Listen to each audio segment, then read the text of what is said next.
El secreto del rabino de Saf. El viento frío de la noche soplaba entre los callejones empedrados de Saf, la ciudad santa donde los sabios de la Cábala una vez susurraron secretos al universo. Entre las sombras de las casas de piedra, un hombre caminaba con paso acelerado, como si algo, o alguien, lo persiguiera.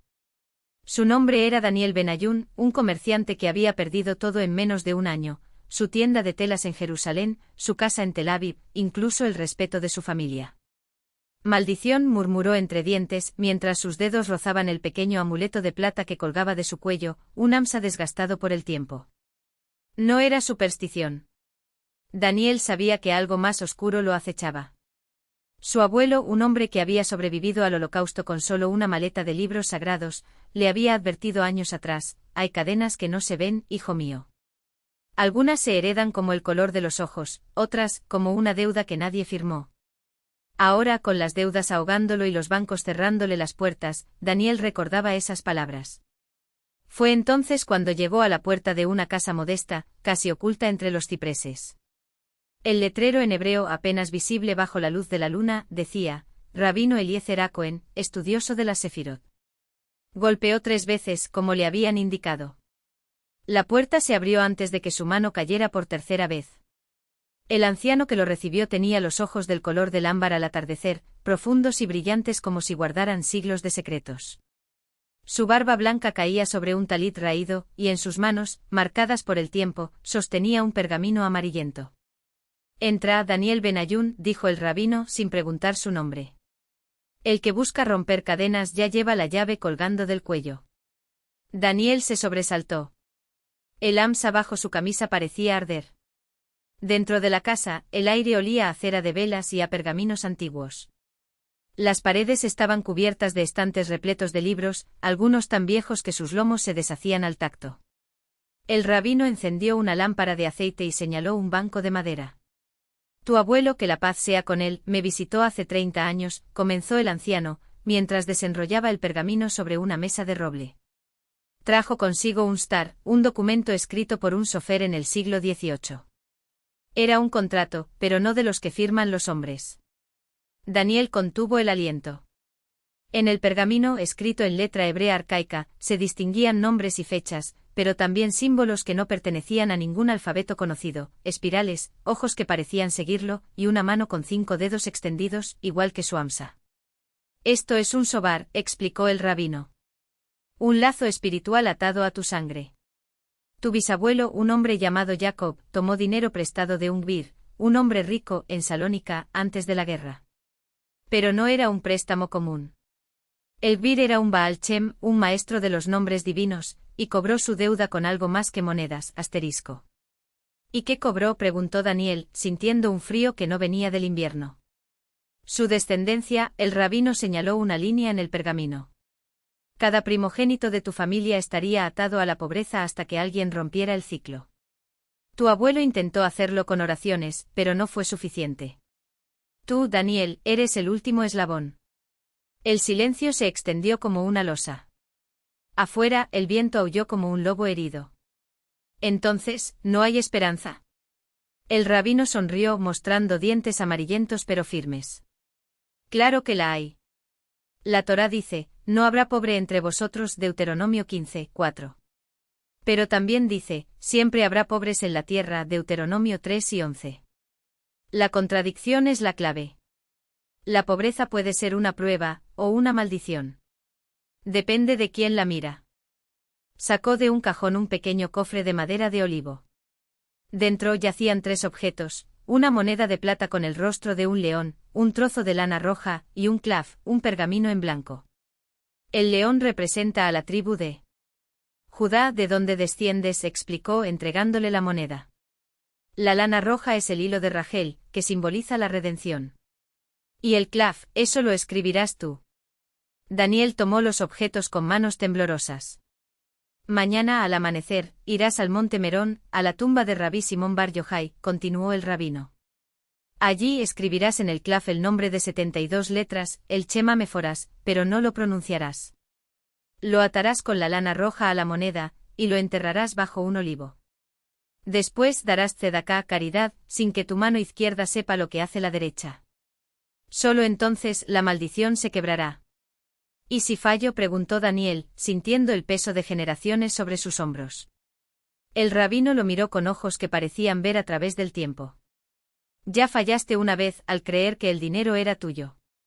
Ahora aprende, la verdadera riqueza no se hereda, ni se roba, ni se maldice.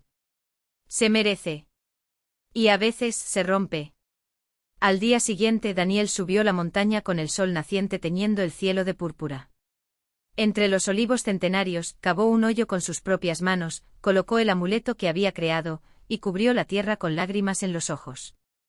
Cuando terminó, sacó de su bolsillo los últimos shekels que le quedaban y los dejó en la caja de tzedaká de un niño huérfano que pasaba por allí. No hubo truenos ni voces del cielo. Solo el canto de los pájaros y el susurro del viento entre las hojas. 3 meses después, Daniel recibió una carta. Un primo lejano en Nueva York, un hombre al que nunca había conocido, había fallecido y lo nombraba único heredero de una pequeña pero próspera fábrica de textiles. La fortuna no era inmensa, pero era suficiente. Lo suficiente para empezar de nuevo. La noche en que firmó los papeles, soñó con su abuelo. El anciano estaba de pie bajo un olivo, sonriendo, mientras una cadena de hierro se deshacía en polvo a sus pies.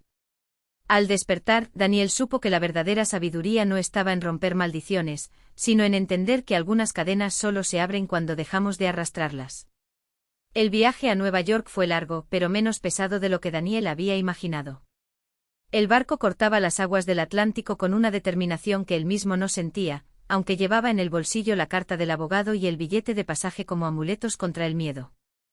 Al llegar, la ciudad lo recibió con su aliento húmedo y el bullicio de un lugar que nunca dormía. Las calles olían a carbón y ambición, y por un momento, Daniel sintió que el fantasma de su primo, ese hombre cuyo nombre apenas recordaba, flotaba entre los edificios, observándolo. La fábrica quedaba en el Lower East Side, un barrio donde el yiddish se mezclaba con el inglés y el italiano en un coro de voces cansadas pero esperanzadas. Era un edificio de ladrillo rojo con ventanas altas y polvorientas que dejaban entrar una luz amarillenta. Dentro las máquinas tejedoras resonaban como un corazón mecánico, y las trabajadoras, la mayoría mujeres, muchas inmigrantes como él, levantaban la vista solo un instante cuando Daniel entró. El capataz, un hombre de rostro curtido llamado Solomon, lo miró con recelo hasta que le mostró los papeles. Entonces asintió con un gesto seco y le tendió un libro de contabilidad. El señor Goldberg, su primo, era un hombre justo pero duro. Pagaba bien, pero no sufría tonterías. Los trabajadores lo respetaban. Usted tendrá que ganar ese respeto, dijo, señalando con la barbilla a las mujeres que volvían a sus labores. Daniel pasó las primeras semanas aprendiendo. Aprendió los nombres de las costureras, Rivka, la polaca de manos ágiles, Esther, la rusa que cantaba en voz baja mientras trabajaba, María, la italiana que le enseñó a distinguir los hilos de mejor calidad solo con tacto. Aprendió que la máquina número 7 tenía un tornillo flojo que hacía temblar el piso, y que el horno de la sala trasera se apagaba si no se alimentaba antes del amanecer. Pero sobre todo aprendió que la fábrica no era solo un negocio, era un refugio. Muchas de esas mujeres eran viudas, huérfanas o inmigrantes sin más familia que las compañeras de turno. Algunas dormían en el sótano en colchones prestados, porque el alquiler en la ciudad era un lujo. Una tarde, mientras revisaba los pedidos, Daniel encontró una caja de madera bajo el escritorio de su primo. Dentro, entre facturas amarillentas, había una libreta con anotaciones en yiddish. Eran nombres. Nombres y fechas, seguidos de cifras pequeñas pero constantes. Tzedaká escribió en el margen con letra temblorosa, justicia. Su primo, al parecer, había estado ayudando en silencio a familias del barrio, pagando medicinas, funcionales, pasajes para quienes querían escapar de los pogroms en Europa. La última anotación era de apenas un mes antes de su muerte, para el niño de la calle Orchard. Zapatos y abrigo. Que no pase otro invierno descalzo. Daniel cerró la libreta y sintió el peso de algo más grande que él. Esa noche soñó otra vez con su abuelo, pero esta vez el olivo estaba en medio de una plaza bulliciosa, y a sus pies no había cadenas, sino panes de jengibre y monedas de cobre brillando bajo el sol. Al día siguiente llamó a Solomon a su oficina. Quiero que apartes el 5% de las ganancias. No para mí. Para un fondo. ¿Un fondo? El capataz arqueó las cejas. Para quienes lo necesiten. Como hacía el señor Goldberg. Solomon lo miró en silencio, luego asintió con un gruñido. Bien. Pero no espere que le den las gracias. La gente desconfía de los dueños. No las espero, dijo Daniel.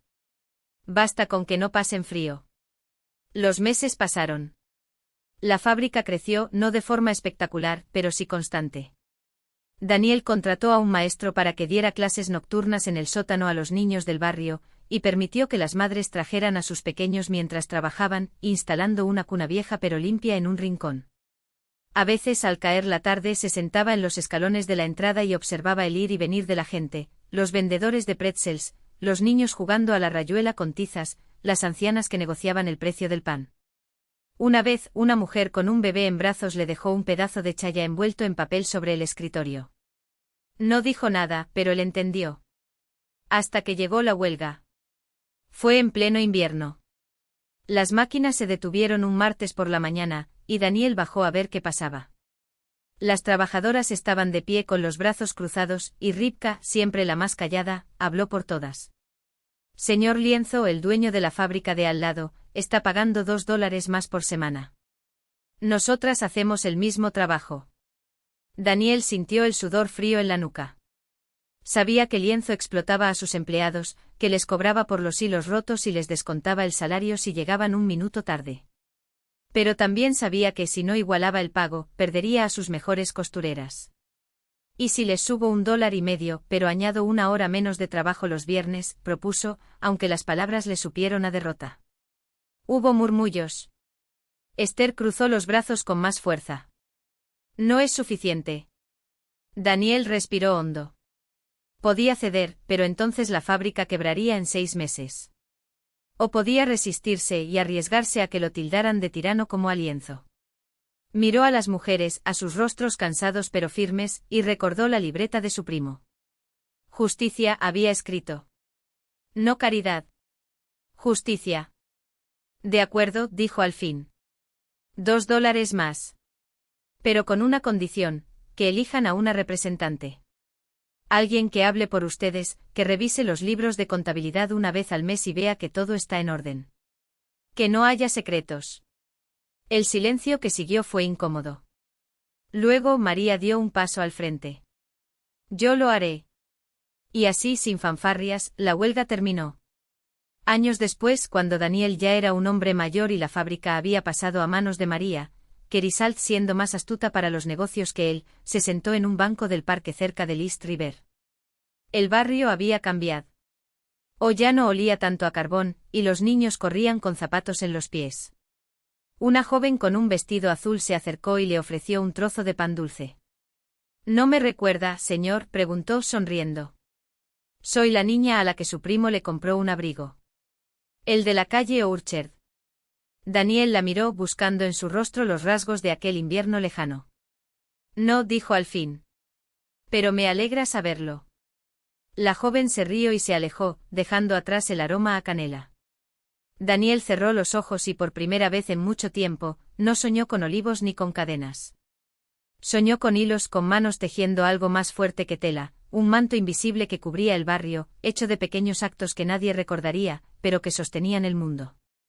El sueño de Daniel se desvaneció con el grito de un barco en el río. Abrió los ojos y vio que el banco estaba ahora ocupado por un hombre mayor, un desconocido que ajustaba el nudo de su corbata con dedos temblorosos. El aire olía a lluvia próxima, y las nubes se amontonaban sobre Brooklyn como telas sin planchar. ¿Tiene hora?, preguntó el hombre sin mirarlo. Daniel sacó el reloj de bolsillo que su padre le había dado antes de morir, un objeto que ya no marcaba el tiempo con precisión, pero que aún conservaba el hábito de las manecillas. Lo abrió y vio que el minutero se había detenido a las 3:15, la hora en que años atrás, un juez había declarado culpable a su hermano menor por un crimen que no cometió. No funciona, murmuró cerrándolo con un clic seco. Pero debe ser cerca del mediodía. El hombre asintió y se levantó, dejando caer un sobre manchado de tinta al lado de Daniel. Dentro, una fotografía en sepia mostraba a un grupo de niños frente a una fábrica textil, sus rostros sucios pero sonrientes, sostenidos por el esqueleto de un andamio oxidado. En el reverso, escrito con letra temblorosa, decía: para el hombre que pagó el abrigo. No todo se olvida. Daniel reconoció al instante el edificio, la vieja fábrica de la calle Esther, donde su primo había trabajado antes de que un incendio la redujera a cenizas. Recordó entonces a la niña del vestido azul, pero también a otras caras, otros inviernos. El sobre no tenía remitente, pero el papel olía a almizcle y a tinta de periódico viejo, como los sobres que su madre usaba para guardar las cartas de la familia que nunca llegaron a leer. Se guardó la foto en el bolsillo y caminó hacia el muelle, donde los pescadores amarraban sus redes. Allí, entre los postales de un Nueva York que ya no existía, encontró a la joven del vestido azul sentada en un banco, esta vez con un niño en el regazo. El pequeño, de no más de 5 años, sostenía un barquito de papel que amenazaba con deshacerse en el agua. ¿Es suyo?, preguntó Daniel, señalando al niño. Ella levantó la vista, sorprendida, como si no esperara volver a verlo. No, respondió. Es de todos. Lo encontré en la puerta del orfanato esta mañana, con una nota que decía, para quien sepa qué hacer con él. Daniel se sentó a su lado sin pedir permiso. El niño lo miró con curiosidad, pero no dijo nada. En sus ojos había algo familiar, una sombra que Daniel había visto antes en los espejos de las estaciones de tren, en los rostros de quienes cargaban maletas demasiado pesadas para lo que llevaban dentro. ¿Y qué piensa hacer?, preguntó él. La joven suspiró. Llevarlo de vuelta. Alguien lo estará buscando. ¿Y si no es así? Ella no respondió. En lugar de eso, sacó del bolsillo un trozo de hilo rojo y comenzó a anudarlo alrededor de la muñeca del niño, como si ese gesto pudiera atarlo a algo más sólido que el azar. Mi primo solía decir que los hilos más fuertes son los que nadie ve, dijo Daniel, observando sus manos. Que sostienen el mundo sin que nadie note su peso. La joven asintió. Él lo sabía bien. Hubo un silencio. El barquito de papel se soltó finalmente y la corriente lo arrastró hacia el centro del río, donde se hundió sin dejar rastro. ¿Y usted?, preguntó ella. ¿Qué hará ahora? Daniel miró hacia el horizonte, donde los rascacielos comenzaban a devorar el cielo. Pensó en el reloj detenido, en la foto del sobre, en todas las deudas que había pagado sin que nadie se las pidiera. Iré a la calle Esther, dijo al fin. A ver qué queda de la fábrica. ¿Para qué? Para recordar, respondió. O para olvidar. A veces es lo mismo. Se despidió sin más, pero antes de irse, dejó sobre el banco un billete doblado y una dirección escrita en un trozo de papel. Si algún día el niño pregunta, díganle que su abuelo era un hombre que creía en los hilos invisibles. La joven no lo detuvo. Sabía que algunas historias no necesitaban finales, solo testigos. Y el East River, indiferente, siguió llevándose los barcos de papel hacia mar abierto, como siempre lo había hecho. La fábrica de hilos invisibles. La calle Esther olía a humedad y a tiempo detenido. Los edificios, antes altivos, ahora se inclinaban como ancianos cansados, sus fachadas descascaradas revelando capas de pintura que alguna vez fueron rojas, azules, el verde desvaído de un letrero que decía Textiles Solomon y CEO, en letras góticas. Daniel se detuvo frente al portón oxidado, donde aún colgaba una cadena rota. No era la primera vez que volvía, pero sí la primera que lo hacía sin miedo. Dentro el silencio era espeso, como si el aire mismo estuviera tejido con polvo y recuerdos. Las máquinas de coser, antes alineadas como soldados, yacían ahora cubiertas por sábanas grises, fantasmas de algodón y lana atrapados en sus engranajes. Avanzó entre los escombros hasta llegar al fondo del galpón, donde una puerta de madera, medio podrida, daba a lo que alguna vez fue la oficina de su abuelo. La llave aún estaba bajo el felpudo, como si alguien, quizás él mismo, años atrás, la hubiera dejado allí a propósito. El interior olía a cera y a papel viejo. Sobre el escritorio una lámpara de bronce proyectaba círculos de luz tenue sobre montones de facturas amarillentas, contratos firmados con letras temblorosas y un cuaderno de contabilidad abierto en la página del último día, 12 de marzo de 1978. Junto a él, una foto enmarcada mostraba a un hombre de bigote canoso, su abuelo, junto a una mujer joven con los ojos claros como los de Daniel. En el reverso, escrito a lápiz, para que nunca olvides que los hilos más fuertes son los que no se ven. Daniel pasó los dedos por el polvo del escritorio hasta tocar un cajón entreabierto. Dentro, entre clips oxidados y botones sueltos, encontró un sobremanila con su nombre escrito en la misma caligrafía de la foto. Lo abrió con cuidado. Dentro había un reloj de bolsillo, detenido a las 3:17, y una carta. Querido Daniel, leía, si estás leyendo esto, es porque ya entendiste que las deudas no son solo números. Algunas se pagan con tiempo, otras con silencio, y las más importantes, con memoria. La fábrica no quebró por los bancos ni por la competencia. Quebró porque yo dejé de creer en lo que hacíamos. Los hilos invisibles, aquellos que unen a las personas, a las promesas, a los sueños, se rompen cuando dejamos de tirar de ellos. El reloj se detuvo el día que entendí eso. No lo arregles. Déjalo así, como recordatorio de que a veces lo único que podemos hacer es empezar de nuevo, aunque sea tarde. Daniel cerró los ojos. Recordó las noches en que su abuelo le hablaba de los hilos invisibles, como un pedido de tela podía salvar a una familia en Lodz, como un apretón de manos sellaba acuerdos que ningún contrato podía garantizar, como su abuela cosía en secreto abrigos para los niños del barrio cuando el invierno apretaba. Pero también recordó el día en que su abuelo cerró la fábrica sin explicaciones, como se encerró en su apartamento de Brooklyn Heights a mirar por la ventana, como murió una tarde de domingo con el reloj en la mano y una sonrisa que nadie supo interpretar. Afuera, el sonido de una sirena lo devolvió al presente. Guardó la carta en el bolsillo y tomó el reloj. Al salir, tropezó con algo bajo los escombros. Una caja de madera pequeña, casi enterrada. La abrió y encontró docenas de carretes de hilo de colores, intactos, como si el tiempo los hubiera olvidado. Junto a ellos, una nota, para cuando decidas volver a tejer. El metro de vuelta a Brooklyn estaba vacío a esa hora. Daniel apoyó la frente contra el vidrio frío y observó los túneles oscuros, las estaciones que pasaban como páginas de un libro que nadie leía. En el bolsillo el reloj pesaba como una promesa. Al llegar a su apartamento sobre la panadería polaca de la calle Bedford, subió las escaleras con lentitud. Dentro el olor a pan recién horneado se mezclaba con el de los libros apilados en el suelo.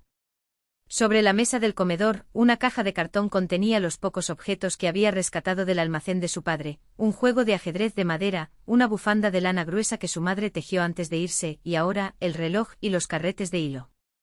Se sentó y desdobló el billete que había dejado en el banco esa mañana. Era más de lo que llevaba encima. Lo había guardado años atrás, cuando aún creía que el dinero podía saldar algo. Ahora sabía que no era así. Tomó un carrete azul, el mismo tono del vestido que su abuela llevaba en la foto, y lo enrolló entre los dedos. Luego, con cuidado, abrió la parte trasera del reloj. El mecanismo estaba intacto, solo detenido.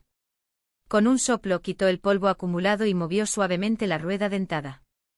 El reloj volvió a latir, marcando las 3:18. No era mucho. Pero era un inicio. Años después, cuando el niño, ahora un adolescente de ojos claros, llegó hasta la puerta de la vieja fábrica en la calle Esther, encontró el portón abierto. Dentro las máquinas de coser brillaban como nuevas, alineadas junto a mesas de trabajo donde jóvenes con delantales aprendían a cortar patrones. En la oficina del fondo, un hombre de pelo canoso y manos callosas le tendió un carrete de hilo azul. ¿Viniste por la dirección del banco?, preguntó Daniel. El chico asintió confundido. Tu abuelo decía que los hilos invisibles son los que sostienen el mundo.